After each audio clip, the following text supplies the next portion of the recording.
Heredé 50 millones de euros. Y nadie lo supo. Mientras mis padres me trataban como un estorbo, mi hermano Alejandro era el príncipe de la casa.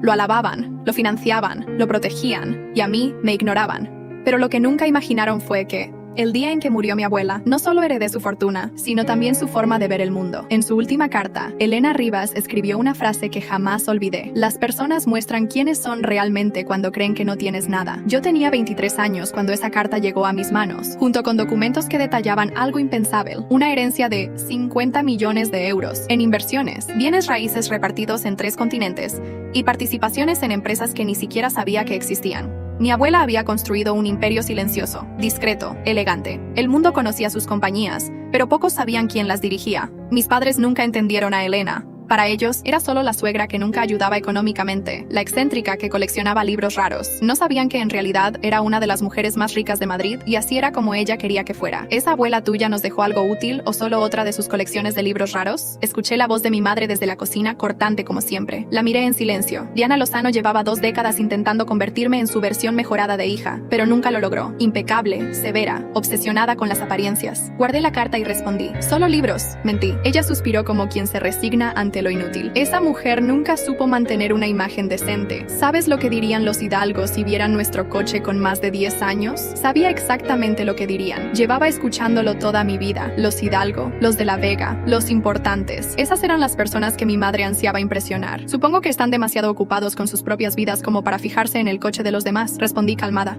Esa es justamente la actitud que me preocupa, disparó. Eres igual que ella, ni idea de cómo funciona el mundo. Por suerte, Alejandro sí tiene cabeza.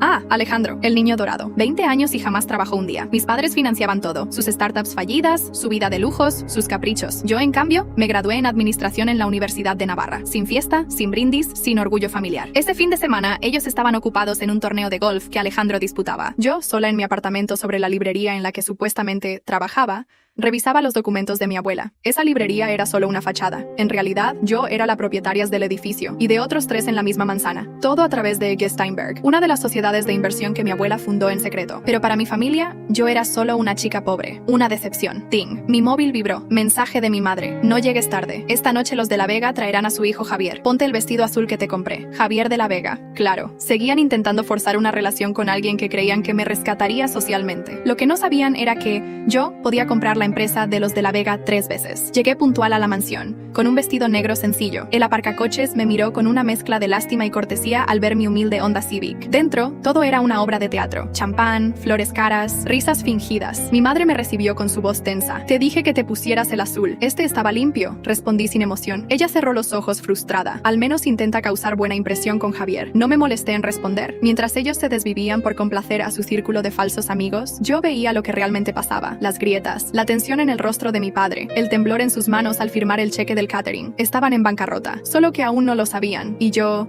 era la verdadera dueña de todo. La cena fue una coreografía de apariencias. Javier, educado pero aburrido, me miraba como si yo fuera parte del mobiliario. En algún momento me preguntó: ¿a qué te dedicas exactamente? Trabajo en una librería, respondí. Vi el brillo desvanecerse de sus ojos, como esperaba. Para él, una librera no era material de matrimonio. Vaya, suena relajado, musitó girando la cabeza hacia mi hermano Alejandro, que ya estaba contando anécdotas sobre su proyecto de inteligencia artificial, que había fracasado por falta de visión de los inversores. Me limité a sonreír. Si supieran que la startup que Alejandro había intentado vender ahora pertenecía a una de mis subsidiarias, comprada por una fracción de su valor real. El karma, a veces, llega por correo electrónico. Pero eso no era suficiente, porque la rabia, la verdadera rabia, no venía del dinero. Venía del desprecio constante, de las humillaciones silenciosas, de ver a mis padres cambiar de rostro cuando alguien importante entraba en la habitación y volver a ignorarme segundos después. Una semana después de aquella cena, el teléfono sonó en mi librería.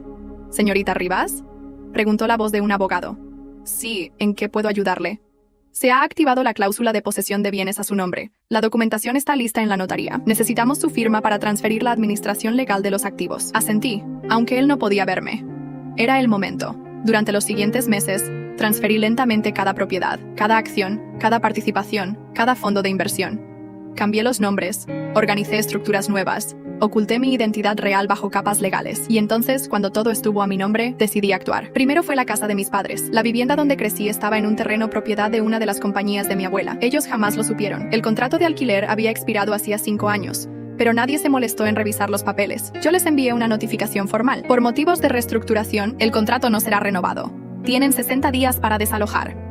Llamaron, gritaron, me acusaron de no avisar. No sabían que yo estaba detrás. Fingí sorpresa, fingí apoyo. ¡Qué injusticia!, dije por teléfono. ¿Ya intentaron contactar al dueño? Ni siquiera responde, se quejó mi madre. Déjenme ayudar a averiguar, propuse, y colgué, con una sonrisa fría. Después fue la empresa de mi padre, una consultora de recursos humanos sostenida con alfileres. Compré sus deudas, presioné a sus acreedores, moví hilos. En cuestión de semanas, la empresa quebró. Mis padres entraron en pánico. Alejandro simplemente desapareció. Había huido a Ibiza con la última transferencia que le hicieron. Lo abandonó todo, como un príncipe sin reino. Pero yo tenía un plan. Con la empresa de mi padre colapsada y la casa desalojada, mis padres buscaron refugio en la única persona que jamás consideraron relevante, yo. ¿Podemos quedarnos contigo por unos días? Solo mientras resolvemos lo de la casa, dijo mi madre con voz temblorosa por primera vez en años. Los observé en la entrada de mi apartamento sobre la librería. Ella sostenía una maleta de rodinhas e ele carregaba uma caixa com papéis, como si ainda se negase a admitir que perderam tudo. Claro, respondí, fingindo desconcierto. Pueden quedarse unos días. Durante esas jornadas no les mostré quién era, no les revelé los papeles firmados, las propiedades, las acciones. No necesitaba su validación. Necesitaba que entendieran poco a poco el sabor del vacío que sembraron. Mi madre, aún altiva, criticó mi cocina. Mi padre revisaba el periódico como si aún tuviera alguna empresa que dirigir. Y yo dejaba los documentos estratégicamente abiertos sobre la mesa, solo para ver si se atrevían a preguntar. Nunca lo hicieron.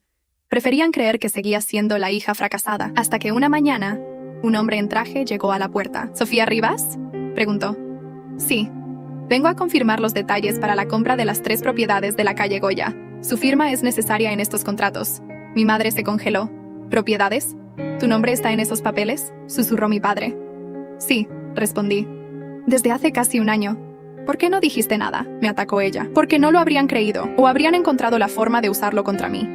Contesté sin pestañear. El silencio fue absoluto. La misma mujer que se burlaba de mi auto, de mis libros, de mis elecciones, ahora temblaba ante el poder invisible que nunca sospechó que tenía, y aún no sabían lo más importante. Aquella noche mis padres no cenaron, no hablaron. Mi madre apenas parpadeaba. Mi padre, con los nudillos blancos, sostenía un vaso vacío como si esperara que se llenara solo, y yo finalmente dormí en paz. Pero al día siguiente, llegó la llamada que cambiaría todo. Sofía, hay algo que debes saber. La voz era del notario de mi abuela, el mismo que me había entregado su carta meses atrás. ¿Ocurrió algo? Sí. Alguien intentó anular el testamento original. Hace un año, poco antes de que tu abuela muriera, alguien presentó documentos falsos para transferir todos los bienes a nombre de otra persona.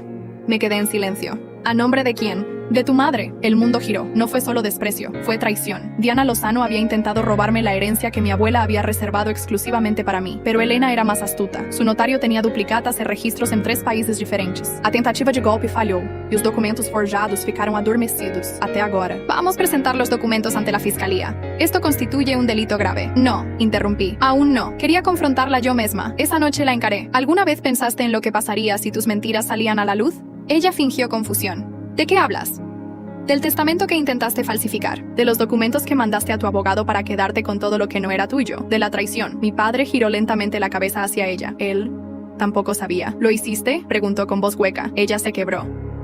Yo merecía esa herencia, gritó. Tú no habrías sabido qué hacer con ese dinero. Tu abuela siempre me odió. Siempre me humilló, y tú eras su forma de castigarme. No era un castigo, respondí con calma. Era un legado que tú no supiste ver. Fue entonces cuando decidí que ya no les debía nada, ni explicaciones, ni compasión, ni un techo.